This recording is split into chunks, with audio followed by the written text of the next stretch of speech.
semacam ilham yang bisa memberikan sesuatu yang gaib kepada dia. Tetapi kalau tidak hati-hati, semakin jauh dia memasuki ilham ini, dia akan semakin senang dengan ilhamnya, maka dia akhirnya menyembah ilham itu, lupa tidak menyembah Allah Subhanahu wa Ta'ala. Akhirnya dia lebih senang memuja-muja ilhamnya daripada memuja Allah yang memberikan ilham. Maka perlu dilatih lagi. Nafsu mutmainah pun banyak jebakan-jebakan.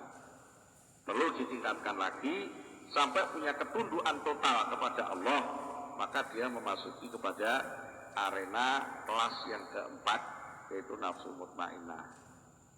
Kalau sudah sampai pada nafsu mutmainnah, maka dia sudah nggak punya kemungkinan merutuh ke bawah lagi, maka dia bisanya hanya maju, yaitu kembali kepada Allah secara total. Di atasnya ini, di atasnya nafsu mardiyah, yang paling tinggi adalah nafsu kamilah. Nafsu kamilah itu sudah tidak bisa lagi dicapai oleh manusia, yang manusia biasa. Yang bisa mencapai pada nafsu kamilah hanyalah para nabi. Para nabi, tingkatnya sampai para rasul, semua nafsunya sudah sempurna, sudah tidak ada lagi kecondongan sedikit pun kepada dunia ini. Itulah gambaran proses perjalanan rohani itu sebenarnya lebih nampak ketika orang mau melihat nafsu itu. Wane lek dihubungi kali dawuh Syekh Ibnu Athaillah sing dijelentrene ngantos semanten kata ini iki. Syekh Ibnu Athaillah lain dawaken laula mayadinun nufus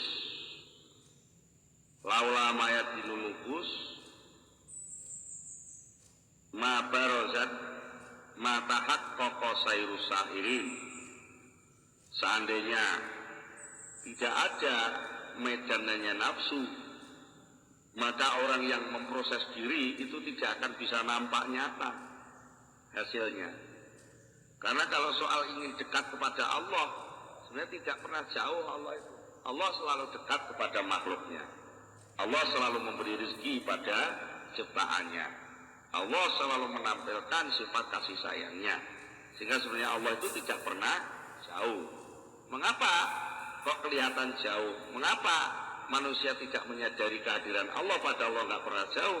Itu semua karena tebalnya nafsu. Itu semua karena menungso kelilipan nafsu. Nah, proses menghilangkan nafsu inilah, proses menghilangkan pengaruh nafsu inilah yang dinamakan suluk, dinamakan ngambah jalan, yang dinamakan sa'i, mengadakan perjalanan, ya, istilah apalagi lah, ngambah siratal mustaqim dan seterusnya dan seterusnya. Itu semua menjadi semacam tolok ukur keberhasilan seseorang mujahadah, yaitu ketika mulai dari nafsu ammarah sampai minimal sampai ke nafsu mutmainnah. Maka untuk selanjutnya itu tinggal memburu, kalau boleh dikatakan memburu, tinggal meningkatkan saja dari mutmainnah ke mardiyah, ke rodiyah, dari rodiyah sampai ke mardiyah. Tapi sing jelas kalau sudah mutmainnah, maka dia benar-benar bisa kembali kepada Allah. Qala dawuh sapa Asy-Syaikh Al-Arif Abu Muhammad Abdul Aziz Al-Mahdawi, Syekh Abu Abdul Aziz Al-Mahdawi radhiyallahu anhu. Ini ku gurune Syekh Ali Al-Buni, Muhyiddin Abdul Abbas Al-Buni.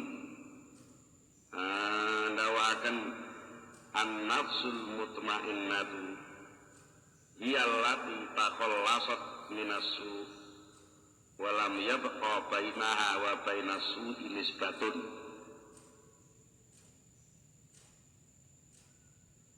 An-nafsul mutmainnatu utawi nafsu mutmainnah,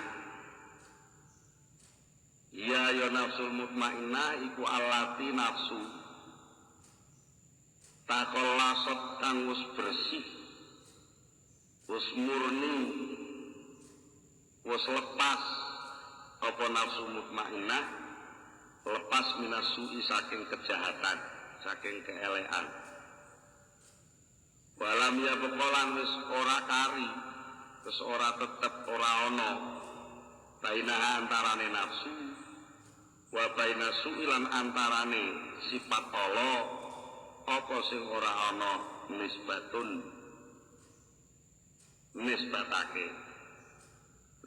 bangsaake.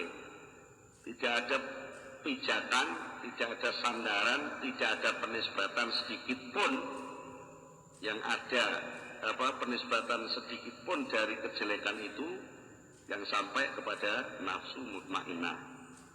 Maka nafsu mutmainnah itu letupan-letupan kerenteknya, letupan-letupan khawatir, kerentek keinginan-keinginannya itu serba positif, serba baik.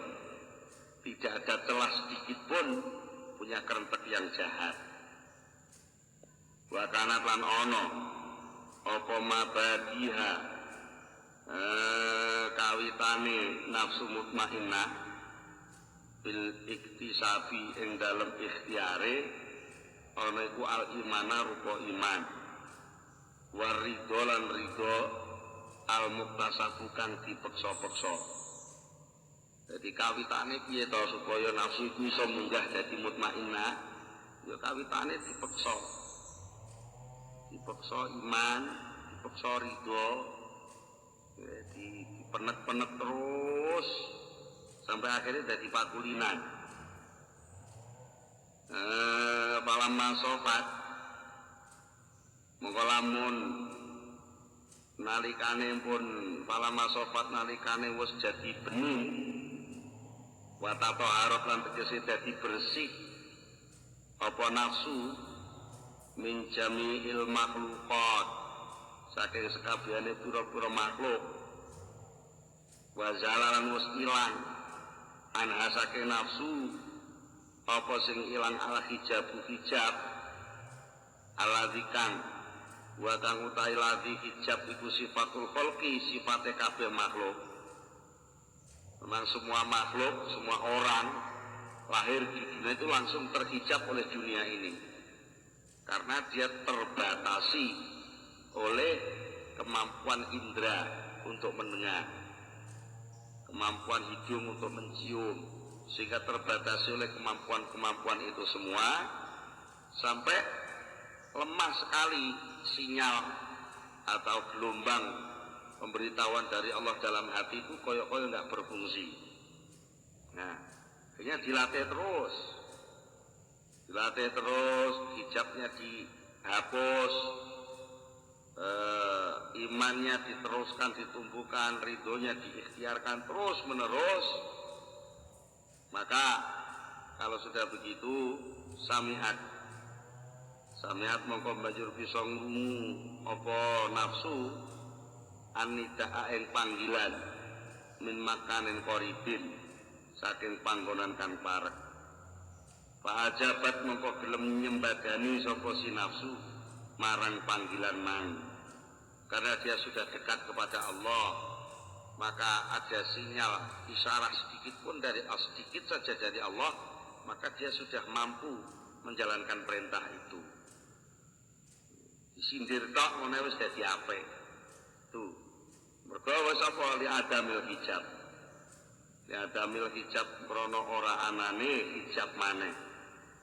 Lek wis ngono pakorojat monggo banjur metu apa nafsu metu lil mawahibi maring pira-pira peparing waridho lan lega ridho alwati kang bangsa wati alwahabi kang bangsa peparing. Maka dari situ maka dia bisa meridho itu secara wadok itu secara secara begitulah dicetak oleh Allah, secara begitulah Allah memberi sesuatu kepada orang yang sudah mutmainnah, sudah ridho tadi. Aladzikan kala kang dawuh sapa Gusti Allah ini ing dalem lati ja'anhu dawuh radhiyallahu anhum wa radu anhu Radhiya wis ridho sapa Allah Gusti Allah anu saking wong mukmin.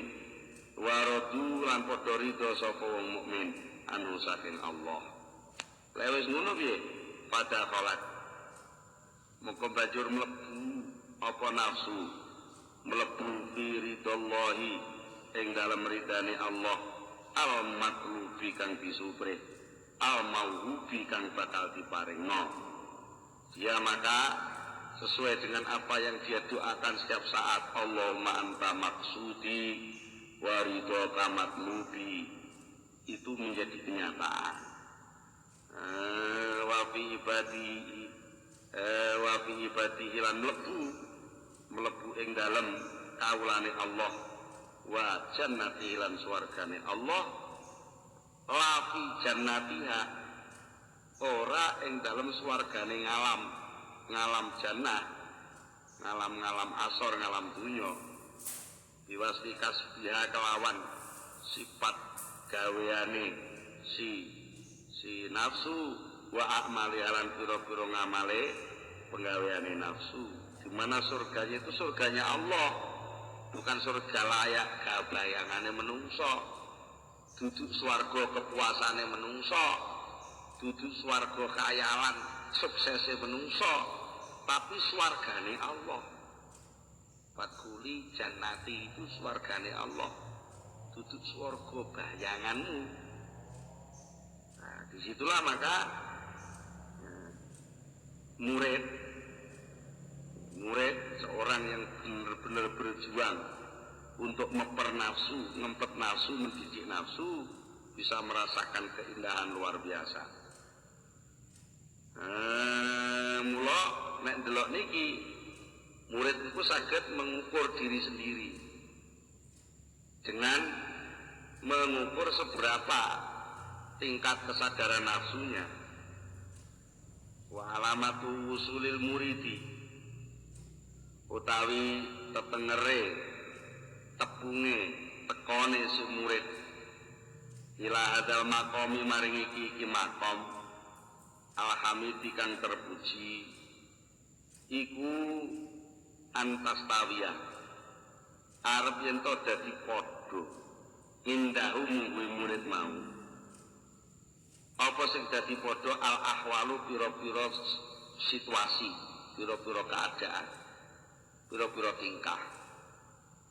Salah satu tanda murid yang sudah sampai usul pada makom ini, sampai pada makom mutmainnah, radiyah, mardiyah, murid yang sudah sampai pada pendidikan nafsunya, sampai pada nafsu yang mutmainnah, itu tanda yang paling menonjol adalah bahwa dia berada dalam situasi apapun sama. Situasi susah yang ngono kuwi, situasi tengah yang ngono. Situasi apa sih? Ya situasi hidup ini. Situasi niku situasine wong urip sing enten sekawan. Situasi kena blai, situasi paringi nikmat, situasi taat, situasi maksiat. Ya sama, artinya sama itu sama-sama bisa menyadari kehadiran Allah dalam hidupnya. Kalau susah, dia menyadari Allah dengan cara sabar. Kalau dapat nikmat, dia menyadari Allah dengan cara syukur. Kalau beribadah, taat, dia menyadari Allah dengan mengembalikannya itu kepada Allah. Kalau maksiat, dia menyadari Allah dengan bertaubat. Itu bagi dia sama. Antara orang yang bersyukur, bertaubat, orang sabar, orang bersyukur, orang yang kembali kepada Allah, itu tingkatannya sama. Artinya tidak ada yang lebih baik atau lebih jelek. Bagi dia sama-sama itu menjadi saluran kasih sayang Allah, sekaligus keadaan itu menjadi juga lahan ujian dari Allah. Diparingi sugih, nek yo ngerti, lek sugih kuwi yo ujian sekaligus kehormatan. Diparingi bodho yo ngerti deh, lek ngerti bodho kuwi ujian sekaligus kehormatan. Diparingi melarat yo ngerti, melarat itu ujian sekaligus kehormatan. Dia tidak pernah silau, tidak pernah membedakan keadaan apapun. Wala yata'atharu, lan ora kena labet, ora kena pengaruh, apa sing ora kena pengaruh batinuhu batine si murid, kena pengaruh bima kelawan barang yuwajihu kang madhep sapa murid ing ma bihi kelawan batine man rupane min qabihil af'ali saking eleke penggawe wal aqwali lan ucapan, sehingga akhirnya dia dilem yang baik maupun dipaidu yang jelek, dia diucapkan orang bahwa dia orang jelek atau diucapkan orang bahwa dia orang baik, dia berbuat baik maupun tidak berbuat baik, maka bagi dia itu tidak mempengaruhi batinnya untuk terus mendekat kepada Allah. Mergo apa? Listighraqi qalbihi, krana kereme, krana tenggelame atine si murid, tenggelam anteng fi mutalaati hadratil kamal, ing dalem mandeng, ing dalem menyadari, ing dalem mutalaah ningali hadratil kamal, suasana arena ketuhanan yang serba sempurna. Dia tidak pernah melihat kekurangan sedikit pun dari seluruh yang ditampilkan Allah di hadapan dia, baik menyenangkan atau menyusahkan, baik menurut orang banyak itu termasuk kategori buruk atau kategori indah, bagi dia sudah sama, karena dia sudah melihat sifat kamalnya Allah, dia melihat sifat kesempurnaan Allah. Ibarat wong delok lukisan, warni-warni cat di lukisan itu antara hitam dan putih sudah sama bagi dia. Aman delok lukisan kuwi gambare enek sing ireng, enek sing putih. Tapi karena ada hitam ada putih itulah terbentuk sebuah bentuk lukisan yang indah. Akhirnya kamu milih mana? Milih yang hitam apa milih yang putih? Yo karo-karo. Malah putih tok lukisannya hilang. Lah ireng tok yo gak enek gambare. Maka terjadinya gambar karena ada hitam dan putih. Maka orang yang sudah sampai ke situ, hitam dan putih itu sama. Artinya ketika dia hitam membutuhkan keputihan, ketika dia putih membutuhkan kehitaman. Ketika dia berdosa hitam, dia mencari pertaubatan. Ketika dia melakukan kebaikan taat, dia kembali kepada Allah, melepas taat itu. Bukan saya yang taat, tapi Allah Subhanahu wa ta'ala. Itu akhirnya menjadi selalu sama suasana batinnya. Qala dawu sapa Abu Utsman, qala dawu sapa Abu Utsman Al-Khairi radhiyallahu anhu, layakmu ora dadi sampurna sapa ar-rajul wong lanang hatta yastawiya sehingga dadi padha apa kalbu atine rajul oleh padha fi arbaati asya ing dalem papat pira-pira suwiji-wiji. Apa isinya 4 itu? Ilmani ing dalem kacegah, wal ato ilan diparingi, wal izzi kemuliaan, wal dulilan kehinaan. Seseorang itu belum bisa dikatakan sukses sempurna pelajaran nafsunya kalau dia belum bisa mensamakan sikap hatinya menghadapi 4 hal. Jadi ukuran hati itu sudah bisa belajar, hati itu dianggap sudah sempurna, yaitu ketika hati itu menghadapi 4 hal ini sikapnya sama. Apa 4 hal? Nomor 1 alman filmani, tentang dicegah. Nomor 2 tentang al-ato, diberi. Nomor 3 tentang al-is, diberi kejayaan. Nomor 4 diberi adul, kehinaan. Kalau sudah 4 hal ini dianggap sama, Dipaidu wong rasane ya padha karo dilem. Dilem wong ya rasane padha karo dipaidu. Lah kok bisa? Ya wong dilem ku ya salah satu bentuk kelemahan. Anane menungso dilem ngelem menungso. Iku mergo menungso kuwi ora iso ndelok kekurangane sing dilem. Wong iki lek demen iku ya nyawang ngelem. Bainur ridho an kulli aibin kalilatun walakinna aina sukhti tubdil masawiya. Mripat nek delok kanthi rasa ati kang seneng mongko mripat kang melek rasane kaya wuta. Wuta genan duble jareke ayu. Jareke terus enek wong panunen jare beneran malah ora usah tuku kelambi batik.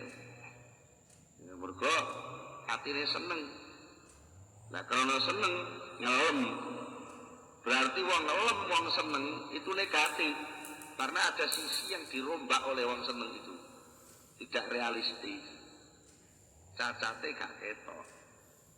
Ngono. Mulane wong dilem itu ya bahaya. Itu dari sisi sing ngelem, lah sing dilem ya ngono. Wong lek dilem terus gampang gliyar. Dia merasa yang terbaik.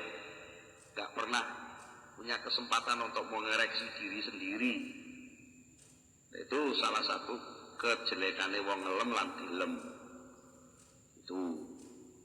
Begitu pula dipaidu. Dipaidu itu memang sak gedakan marakno. Dipaidu terus ya lara ati.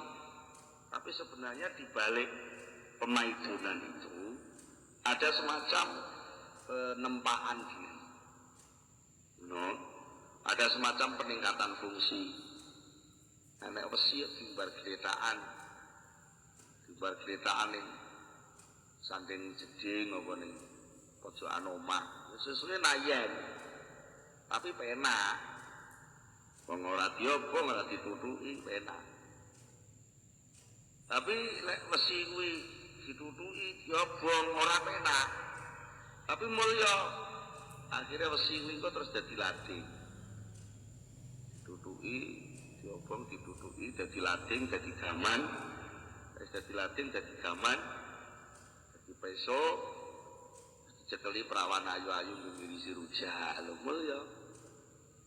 Ternyata nalika ditutuki kuwi tibake nggawa proses peningkatan diri sing asale ning tidak wong saiki bangsa dadi peso kene peso buah, peso landhep, peso gilap. Wah ngalor ngidul digawa perawan ayu nggih gawe rujak. Utawa dadi keris, mesti kok dadi keris. Wah iku tingkat kemuliaane padha mbek raja. Raja tampil ning keris mesti digawa. Nah iku mergo napa? Ternyata yang namanya kehinaan, kesengsaraan itu sebenarnya proses menuju kepada keutamaan. Semono kemanjaan dan kenikmatan itu sangat mungkin menjadi proses kehancuran. Ternyata Allah memang menciptakan seperti itu. Digawe wolak-walik maknane ben padha. Jadi situlah keadilan. Lah, nafsu yang sudah dilatih mulai dari amarah, lawamah, mulimah sampai mutmainnah, sampai radiyah, mardiyah, itu nafsu itu sama menghadapi segala sesuatu. Menghadapi sesuatu itu sama. Di dalam pemberian Allah banyak jebakan yang membuat orang itu lupa kepada Allah. Begitu pula di dalam penolakan Allah, artinya Allah tidak memberikan sesuatu, itu bukan berarti Allah lupa, tetapi Allah sedang melatih dia supaya meningkatkan kesabaran dan supaya menyadari kekuasaan Allah Subhanahu wa taala.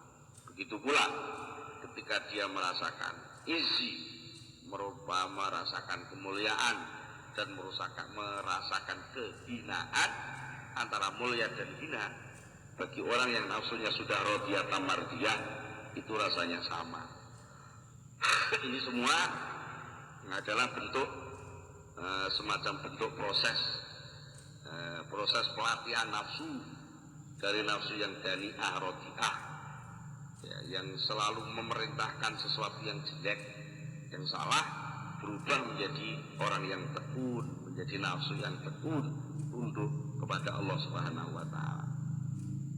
Tandanya yaitu, tandanya orang yang sudah kamula, sukses, sempurna adalah orang yang hatinya selalu dalam keadaan stabil, konstan. Kalau dia pas melarat dia sabar, terima, pas dia loman, pas pinter ya mulang, dan seterusnya ada keseimbangan.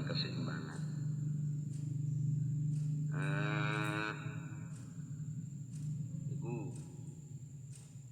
napa wau komentaripun Syekh Abu Utsman Al-Khairi tentang ciri-cirine wong sing pun napa dumugi mutmainnah untuk mugi radhiyallahu mardiyah. Termasuk kangge nambahi keterangan iki wonten cerita malih dengan dipundhawaken dening Syekh Muhammad bin Hanif. Wa qala lan tawassafa Muhammad bin Hanif radhiyallahu anhu. Qala lan tawassafa Syekh Hanif Muhammad bin Hanif radhiyallahu anhu. Qatima rawuh alaina ing atase ingsun sapa batu ashabina setengah pira-pira kanca ingsun. Pak tala moko banjur lara sapa batu ashabina. Suatu ketika saya ketamonan koncoku, terus ketamonan ngono di dheweke lara. Watanalan ana apa watanalan ana iku bihi kelawan si asbatu ashabina apa sing ana ilatul batni lara weteng. Kancaku kuwi lara weteng. Pakuntu mongko ana sapa ingsun iku ahdimu ngladeni sapa ingsun ing batu ashabina. Wa akhudzulan ngalap sapa ingsun minhu saking asbatu ashabina. Ulama rodi sak suwene lorone batu ashabina. Ngalap sapa ingsun saking ashabina, ngalap jupuk atos ta ing bokor paidon, atos ta ing bokor nggon ngidu nggon mutah. Sing jukuki aku dhewe padahal iku santriku mara ning omahku ndelalah lara terus mutah-mutah. Sing jukuki bokore aku dhewe adahe mutahku. Tulama roti sak suwene larane batu asabina. Panafartu mongko mlayu sapa ingsun. Marotan ing dalam siji ambalan. Suatu ketika hatiku ingkar, masa begini wong saya gurunya kok. Dan ini hanya ashab santri saya kok, saya yang ngelakuin. Pakola mongko matur sapa batu asabina limaring ingsun. Nimta la'anakallah.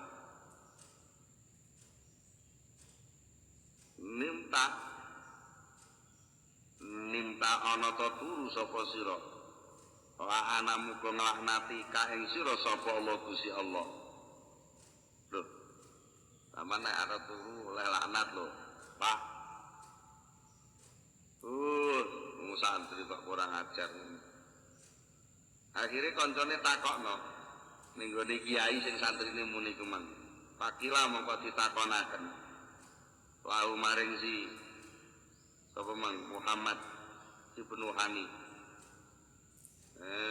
Pakila lahu mongko ditakonaken lahu maring Muhammad bin Hani. Kaifa wajadta nafsaka inda qali lanakallah. Kaifa kaya apa wajadta ngrasakno sapa sira nafsaka ing nafsu sira. Inda qali nalikane ngrungono ucapane abadu ashab. Lanakallah ucapan lanakallah. Kiai Hanif Sampeyan krungu santri zaman muni la'anak Allah ngono rasane ati sampean piye? Pakola mongko jawab sapa Muhammad bin Hanif. Padha ae iki rumasaku ya kaya muni rahimakallah ngono ae. Kakaulihi rasane kakaulihi kaya ucapane si Ba'dul Asad ngucap rahimakallah lafal rahimakallah. Niku panjen latihane suwi. Paidu, dilem, dilokno, didukung, disingkur, di macem-macem padha. Nampa piloro ya seneng, nampa nikmat ya seneng, nampa nikmat ya susah, nampa loro ya susah. Artinya masing-masing membawa kedua hal itu. Nikulah salah satu cirine wong lek pun termasuk pun usul, tegese pun rampung oleh nglatih nafsu sampai dumugi tingkat mutmainah. Al-Fatihah.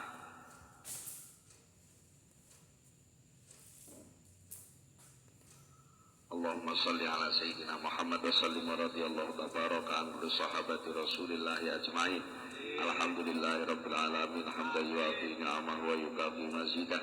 Ya Rabbana lakal hamdu kama yanbaghi li jalali wajhika wa 'azimi sultanik. Allahumma salli ala sayyidina Muhammad. Allahumma salli ala sayyidina Muhammad. Allahumma thabbit imanana wa nawwir qulubana wa sallimna fid dunya wal akhirah. Allahumma inna nas'aluka al-khaira kullahu wa na'udzu bika minasyarri kullihi ya man biyadil khairu kulluh. Rabbana hab lana min azwajina wa dhurriyyatina qurrata a'yun waj'alna lil muttaqina imama. Rabbana atina fid dunya hasanah wa fil akhirati hasanah wa qina adzabannar. Subhana rabbika rabbil izzati amma yasifun. Wassalamun ala mursalin walhamdulillahi rabbil alamin. Al-Fatihah. Assalamualaikum warahmatullahi wabarakatuh. Waalaikumsalam warahmatullahi wabarakatuh.